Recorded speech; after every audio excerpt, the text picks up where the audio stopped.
Zdravíme vás v ďalšom dieli nášho video podcastovania. Tentokrát znova, ako aj posledný diel z kempu skoro v Walese. Nie ďaleko. A porozprávame vám o ranných rutinách. Akých máme? Ako sme sa k nim dostali? Ako to momentálne prebieha? A možno, aké máme plány? Máš nejaké plány so svojimi rannými rutinami? Wow, zaskočený touto som otázkou. Žiadne konkrétne nejaké predstavy sú, ale ty si teraz na ranné rutiny expert v posledných pár dňoch, nakoľko si začala vstávať veľmi skoro, tak ma zaujíma tvoje prežívanie. Momentálne ešte poviem tak, že toto je prvýkrát, odkedy sme spolu a nemáme rovnaký čas chodenia do postela a vstávania. Aj keď ty si isté obdobie vstával skôr ako ja, ale ja už som iba tak ostal v posteli meditovať. Chodili sme spať naraz vždy. A teraz je prvýkrát, kedy ja som sa rozhodla, že budem vstávať o 5:00, ale reálne vstávam 4:30, aspoň tých párkrát. A chodím sa prechádzať, veľmi mám rada pozorovať východ slnka. Tak kvôli tomu som si dala také skoré vstávanie. A začala som aj čítať knihu Klub ránostajov, kde si iba tak viac ukotvujem to, že je to dobré vstávať ráno a mať nejaké rutiny. Tak ja som na to momentálne takto. Začala si čítať knižku, keď si začala vstávať ráno, alebo tá knižka spustila to, že chceš vstávať ráno? Prvý deň som vstala 4:30, spravila som si všetky moje ranné rutiny, ktoré možno spomeniem, trvajú momentálne 2 hodiny až 3. A potom, po skončení, som stále mala čas, kým si ty bol v posteli, tak som si tak povedala, že čo idem ešte robiť, že idem si čítať knihu, čo ráno nezvyknem robiť, čítať knihy. Tak som si tak tematicky vybrala túto a zaujala ma tým, čo som bola prekvapená, keď tú knihu mám dlho, ale nikdy som si to nevšimla, lebo som ju nikdy ani nelistovala, že je to písané ako príbeh. Nie je to také odrážky a tu máte nejaký fakt a tak toto robte. Je to v príbehu, ktorý síce nie je veľmi zaujímavý a je taký zvláštny, ale je to také iné čítanie. No tak porozprávaj teda, prečo si začala vstávať ráno? Som vstávala ráno s mojou mamou, ktorá chodí do práce. A chodili sme ráno behávať, takže som musela vstávať okolo 5:00. A veľmi mi vyhovovalo vstať tak skôr, pretože už o 7:00 som mohla začať pracovať a robiť si veci, ktoré mám na zozname. Zatiaľ, čo inak som to začínala robiť okolo 10:00, čo je veľmi neskoro. A páčilo sa mi, ako som spomínala, vidieť ten východ slnka a byť hore, keď ešte ostatní spali. Taká, možno je tebe taký pocit, ale niečo to má do seba. Taký väčší pokoj a nejaké sústredenie väčšie. A toto trvalo asi mesiac, 2 na jar. Potom som si dala prestávku, pretože ja som si postupne posúvala ten môj režim skôr a skôr, ako slnko začalo vychádzať. Však to sa každý deň posúval nejaké 3-4 minúty, čiže to za mesiac je možno aj o hodinu. No a to už bolo také neudržateľné, keď slnko začalo o 3:30 či kedy vychádzať. Tak som si povedala, že ne, tak som sa vrátila k tomu vstávaniu o 7:00 a teraz som si to zase posunula skôr. Tak ja vlastne vstávam a v rámci tých mojich ranných rutín mám vždy prechádzku a teraz tú prechádzku tak si tu ujem, aby to pri tom východe slnka bolo. Čiže idem tesne predtým von a niekedy to je 15 minút, niekedy to je 45 minút a prechádzam po lese a lúku. Máme kúsok od domu. Keď pršalo, tak som bola iba v meste. Teda, keď s domami. A čo pozoruješ? Že mi je dobre. A hlavne, že ten čas, kedy som obvykle z postele vstala, už teraz som hotová so všetkým, čo robím, pretože moja rutina ranná je dlhá. A je to taký dobrý pocit, že mám pocit, že ten deň má o mnoho viac hodín zrazu. Lebo o 7:00 je iba skore ráno stále a ja už mám 3 hodiny za sebou alebo 2. A moje rutiny, mám na ne momentálne čas a priestor, takže mi vyhovuje, že sú tam a že to trvá tak dlho, mi nevadí v princípe. Mi to vyhovuje, lebo som si tam postupne popridávala veci, ktoré mi dávajú zmysel robiť ráno. Cvičím, meditujem, chodím sa prechádzať, robím si nejaké očistné techniky. A ono sú to veci, ktoré sú super, no len keď už človek chce cvičiť nie 5 minút, ale 30 minút a meditovať nie 5 minút, ale 30 minút, tak všetko to trvá nejaký čas. Mám takú štiplavú otázku, ale to je skôr téma podľa mňa na samostatný diel, že máš pocit, že stihneš teda viac počas toho dňa? Keď vstávam o 5? Mhm. Myslím si, že áno. Dala som si taký režim, že sa snažím všetko z toho môjho zoznamu úloh spraviť do 12. Od 8. začnem a do 12. čo sú 4 hodiny, čo nie je veľa, ale väčšinou to stihnem. A predtým som mala pocit, no, čo chceš povedať, kde som radšej? Mne to tak, lebo si hovorila, že si naplánuješ veľa vecí aj tak potom na konci dňa si sila, že si spravila. Ktoré sú pracovného charakteru. Takže robím si pre cestu mestom alebo pre iné projekty, ktoré rozbieham. Tak také tie pracovné veci do 12. A potom, áno, mám na tom zozname niekedy aj, že napríklad variť alebo iné. A to už nepovažujem za, že by som to musela stihnúť do tej 12. A predtým, keď som s tými vecami iba začala o 10, tak to bolo, išla som na nákup, niečo som uvarila, teraz bola jedna a ja som furt ten zoznam mala taký, ako bol ráno. Lebo... Takže hovoríš, že predtým si mala varenie väčšiu prioritu ako teraz? To sa netýka toho stavania. Skôr toho, že mám viac robiť. Ale súhlasím s tebou, ja momentálne rannú rutínu mám veľmi krátku. Začal som si zapisovať sny a niekedy si ten sen nepamätám, tak si nemám čo zapísať. A ja som mal podobné pozorovanie, keď som bol na výške. Mne sa veľmi dobre pracovalo, učilo, robilo úlohy, keď som vstal a všetci ešte spali. Čo nemuselo byť o 5 ráno, lebo tam aj keď som vstal o 10, tak ešte všetci spali. Dobre, to možno preháňam, ale určite tam sa nestávalo skoro ráno na 7. Keď sa išlo do školy, tak hej, ale nie vždy sme mali tak hodiny. To je v podstate jedno, ale či už to bolo ráno predtým, ako všetci spali, alebo ak som ťahal že dlhšie do noci, že keď si išli všetci láhnuť, že tam bol ten kľud, že ja robím ako keby niečo naviac, keď ostatní spia. Mal som z toho taký veľmi dobrý pocit, že no teraz robím niečo naviac, že teraz sa v úvodzovkách, že stávam tým lepším, lebo keď sú všetci hore, tak ako keby všetci majú tú možnosť robiť niečo, ale keď niekto pracuje, alebo keď pracujem, keď niekto spí, tak to je pre mňa také známka, že vtedy sa posúvam, ako keby vtedy predbieham ten priemer. Mne sa veľmi páči, v tej knihe to nazývajú hodinka víťazov, tá ranná, predtým, než sa ostatní zobudia, tak fakt si dopriať takých, on tam písal, že 95% ľudí to nerobí a tých 5% tí víťazí v úvodzovkách, že vstanú skôr a presne robia niečo, kým ostatní ešte spia. Ale k tomu mi napadá jedna pre mňa extrémne dôležitá vec a to je spánok. Ja to nerobím na úkor môjho spánku. Ja chodím reálne spať o 9 už tak, že spím. Takže mám aj večerné rutiny, tie trvajú tak od 30 do 60 minút.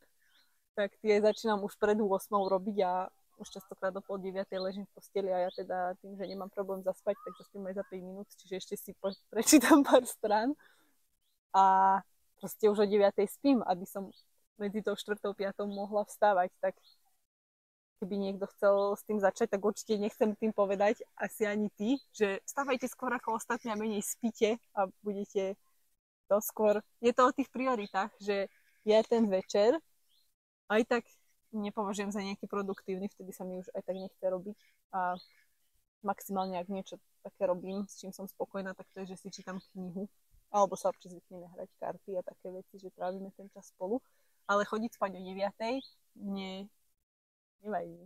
Ja som chcel povedať, že neviem, čo konkrétne môžeme povedať za večer, ale dôvod, prečo ja teraz nemám aj tie ranné rutiny, je presne ako si povedala, že ja teraz chcem prioritizovať ten spánok, pretože mal som kedysi rutinu, že som ráno chodil cvičiť, ale teraz chodím cvičiť ako keby poslednú vec v tom dni, že potom, keď sa vrátim, už dám iba sprchu a nachystám sa na spanie a to chodievam tak, ja neviem, o 8:30 tam a o 9:30 naspäť zhruba, tak nejako pred 10 prídem domov. Čiže kým si dám tú sprchu, kým si dám nejaký proťačík alebo niečo, tak kým sa nachystám, už je fakt po 10, po 11. No a nechcem stávať skoro ráno, lebo chcem si dopriať ten spánok a ráno cítim aj tým, že som cvičil, tak to telo je také ako keby, že si chce oddychnúť. Tak aj preto sa nenutím teraz do ranných rutín, lebo som si presunul iné rutiny na večer a mám ich skôr v tomto čase. Je to o tej organizácii dňa a o prioritách. Ale keď si chodieval cvičiť ráno, tak si hovoril, že to nebol taký veľký, že ti jedno, či cvičíš ráno. Alebo... Nebol to taký rozdiel, čo sa týka, akú silu by som cítil, alebo aký výkon by som podal. Bol to rozdiel v tom, že tým, že ráno, záleží zase ako ten deň, a či idem na Majru, či idem k zákazníkovi, alebo či mám nejaké meetingy, tak to ráno bolo tým, že to fitko otvárali 6:30, že keď som tam prišiel hneď na otváračku, tak bolo tam dosť ľudí, už sa to tak začalo, tí tiež ráno stají tam išli a nevždy som si zacvičil tak, ako som chcel a občas som aj už sa tak ako keby ponáhľal v tom fitku, že potrebujem skončiť skôr a cítil som taký ten tlak. Teraz, keď tam idem, tak už viem, že to je posledná vec, že ak už sa dokopem tam ísť, že prekonám to, že je večer, som unavený, chcem ísť cvičiť, že keď už tam idem, tak mám čas, nemusím sa ponáhľať, odcvičím si v takom kľudovom režime. Aj tí ľudia, keď tam prídem, ešte ich tam je, ale už tak ku noci ako keby odchádzajú. Teraz nemáš ten tlak, že zavrú, musím sa ponáhľať. Keď tam prídem fakt neskoro, tak hej, ale väčšinou oni tak ohlásia 15 minút predtým, že budú zatvárať. Hej. Takže teraz sa nemám to, aj preto som si ráno teda to cvičenie presunul, lebo stával som skôr, aby som si predtým, že keď sa sústredím na tie ranné rutiny, že stával som skôr, aby som si ešte spravil aj svoj journaling. Ja zase som čítaval ráno knižku, aj potom ísť do toho fitka a potom aj sprchu ešte, aj toto všetko, keď som do toho zaobalil, tak som fakt prišiel, bolo 9:30, na to už niekedy bývam na meetingoch už, alebo chcem byť odcestovaný, že nechcem až vtedy vyrážať, tak aj kvôli tomu mi ten večer tak viac vyhovoval a stále vyhovuje. Tak nebudeš so mnou vstávať o 5:00? Keď si nájdem taký režim... Lebo ja čo pociťujem, že môj spánok je troška horší a to preto, že ja viem zaspať rýchlo, ale mňa veľmi vedia zobudiť zvuky a šuchoty a tak a tým, že ty ešte nespíš vtedy, asi možno aj vo fitku, potom prídeš, to dvere buchnú, potom nejaká sprcha a tak, niekedy ešte pri tom spím, niekedy nie, tak to je jediná taká, by som povedala, menšia nevýhoda tohto, že nemáme spolu režim, ale inak je to fajn. Ja si myslím, že mám takú dobrú vlastnosť s tým spánkom, že mne nerobí problém vstávať mesiac o 7 a potom mesiac o 5. My sa viem tak rýchlo na to adaptovať zo dňa na deň. Ale viem, že sú ľudia, ktorí keď si to chcú posunúť na nejakú skoršiu hodinu, že musia ísť postupne, že po 15 minútach, potom o 30 minút posunúť.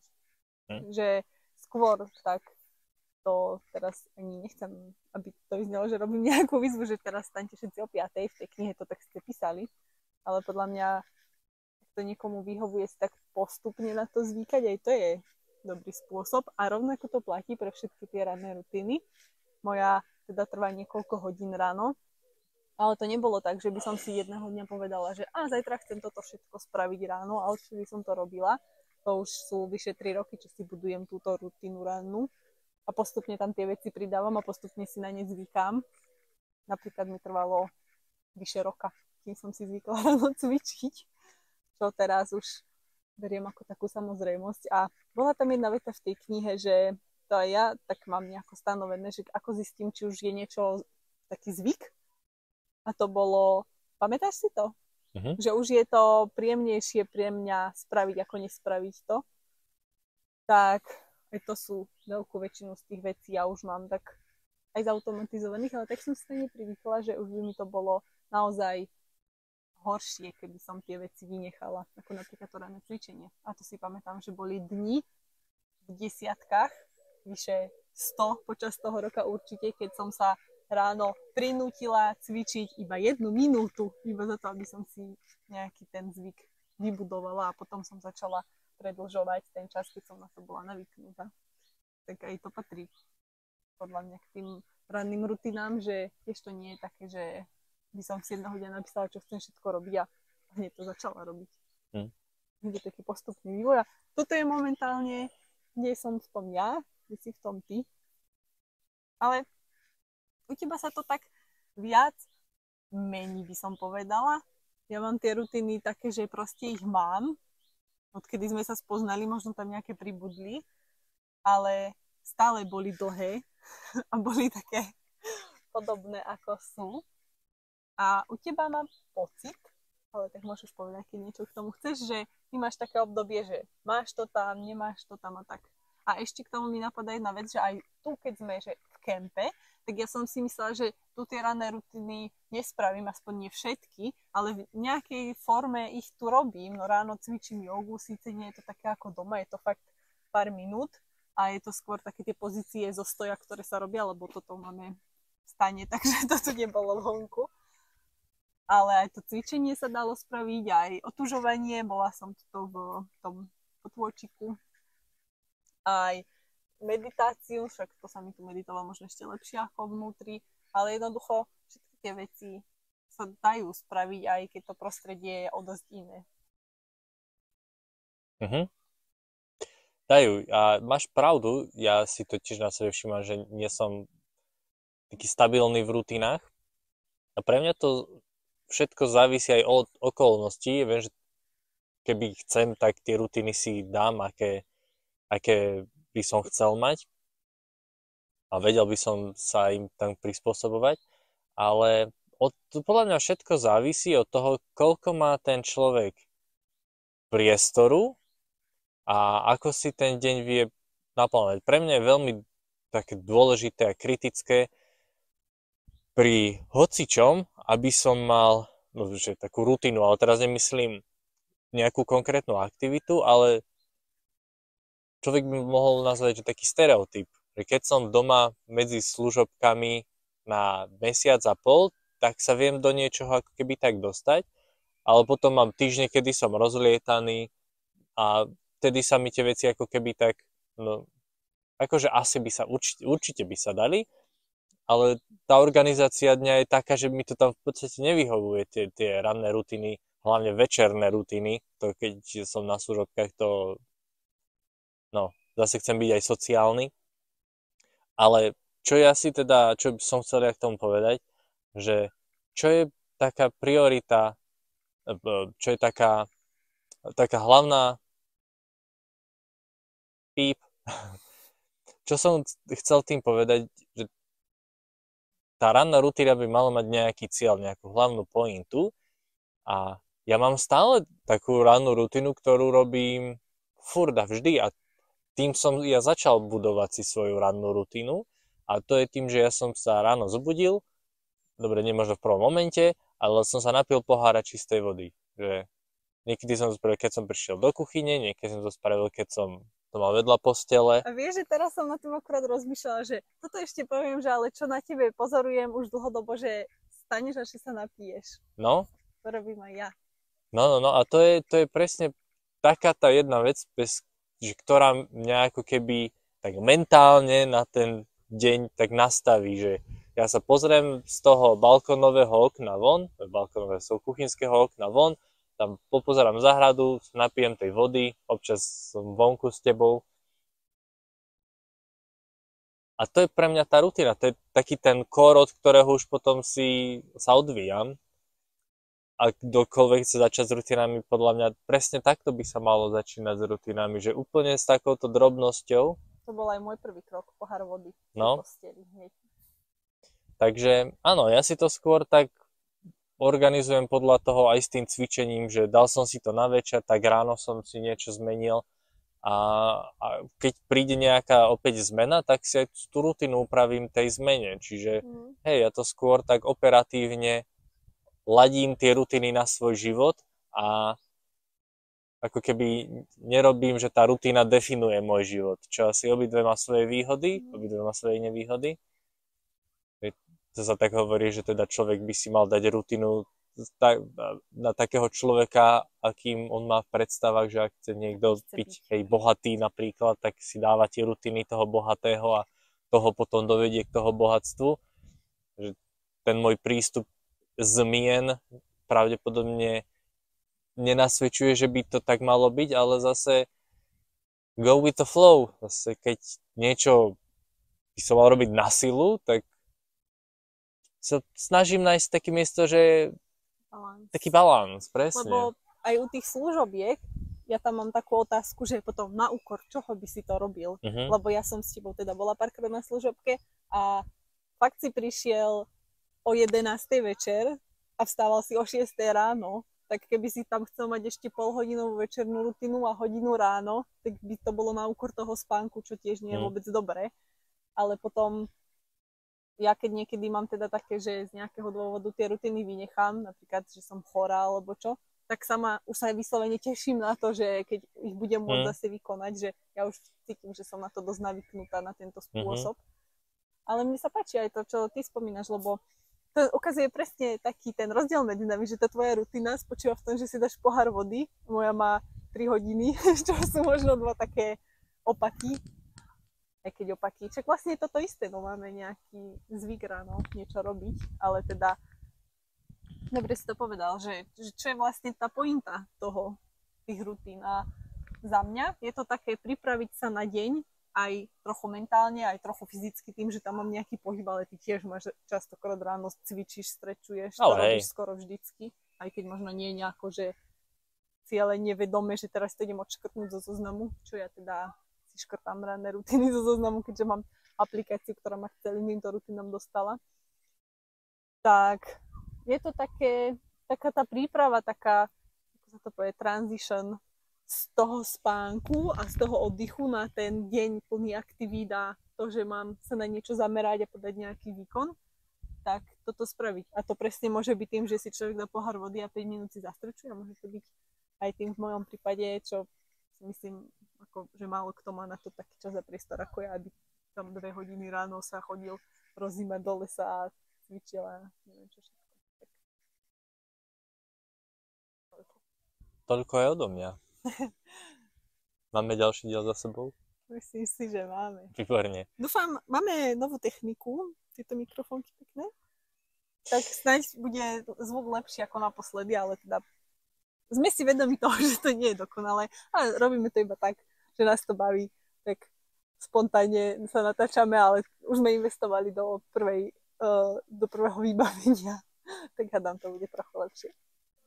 Tak, znova na budúce. Čaute.